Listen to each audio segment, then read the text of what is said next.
Sveiki visi, čia Valinsas Balsevičius ir šitam video parodysiu, kaip susikurti angas perdangos plokštėje. Tai nueisiu tam į antro aukšto planą ir pirmas būdas. Darome edit profile, 2 kartus prakteliu ant floor kontūro arba tiesiog pažymim ir spaudžiam edit boundary ir tada brėžiame kokios norim formos anga čia. Taip, tai matosi, kad anga sukurta. Ir tiek čia su šituo metodu. Nėra patogus tuo, kad negalime nukopijuoti šitos angos iš vieno aukšto į kitą ir paslinkti tiesiog, nes jeigu norim pakeisti vietą, turim edit boundary daryti, pažymėti. Čia panašiai kaip su angomis sienose, kai naudojame šeimas, tada galime jas koreguoti, kai naudojame tokį dalyką, negalime koreguoti. Kitas būdas yra naudoti shaft, tai yra sukuriamas toks elementas, kuris kerta visas perdangas, kurios yra jo kelyje. Tai va dabar jeigu tai padarysiu ir pažiūrėsim 3D vaizde, tai anga yra sukurta ir čia yra toks elementas dabar, jeigu užeinu ir galiu paslankioti, ir ta vieta bus atnaujinama angos. Taip pat matome, kad galiu pasirinkti, kad būtų žemyn aukštyn ir jeigu, tarkim, šitą perdangos plokštę nukopijuosiu į pasirinktus lygius, tarkim, 3, tai matysime, kad ir šitoje perdangos plokštėje aš turėsiu tą kiaurymę. Jeigu paslinksiu, tai matosi, kad per abu elementus. Atrodo gražiai, praktikoje man ne visai pasiteisino, kadangi reikėdavo tai vienam aukšte pasikeičia, tarkim, ventiliacijos vamzdžio dydis ir jau reikia kitokio. Jeigu tai yra anga lifto šachta, tai galbūt ir geras variantas, tačiau jeigu laiptinė, vėl reikalingi tam tikri, galbūt čia šiek tiek daugiau įsikerta kitam aukšte, mažiau, galbūt specialus kažkoks įkirtimas ir tada vėlgi nėra labai patogu. Tai galbūt vienintelė yra kokia nors šachta, kuri yra iš tiesų vienoda per visus aukštus. Tačiau jeigu nors kažkiek skiriasi, tai tada kaip ir nebepasiteisina. Tai tam naudoju tiesiog šeimą, kuri iškirstų mano perdangos plokštę.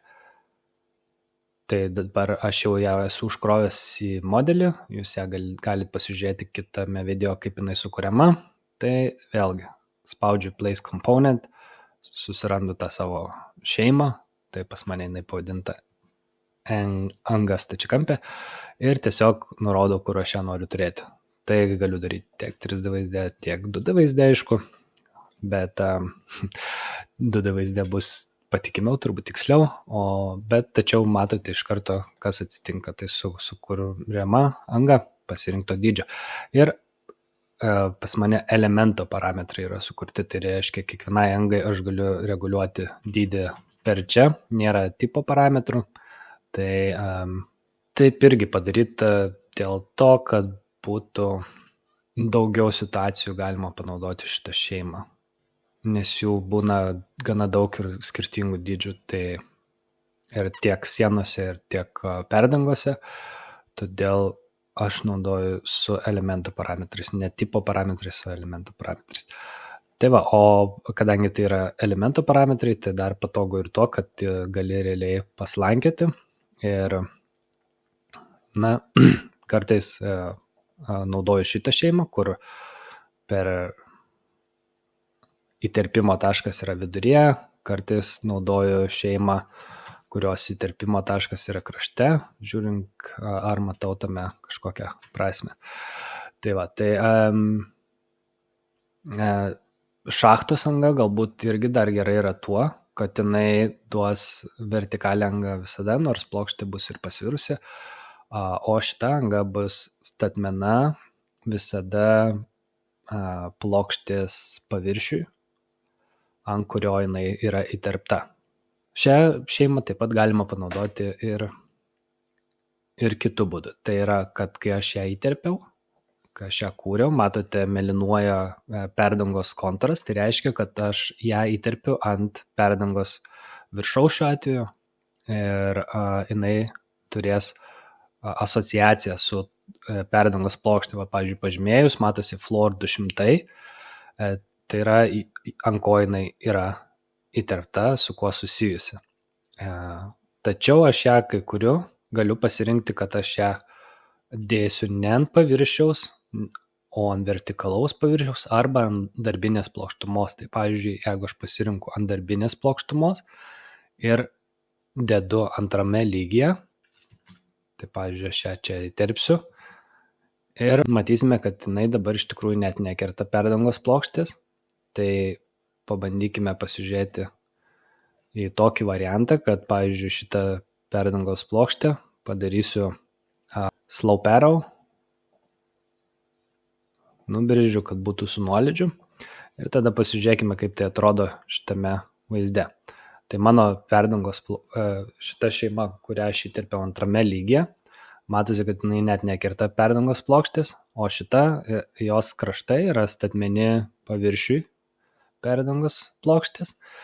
Tai dabar su šitu ką galiu padaryti, tai pavyzdžiui padaryti gylį didesnį, ne, kokį nors 500 ir paslinkti į viršų.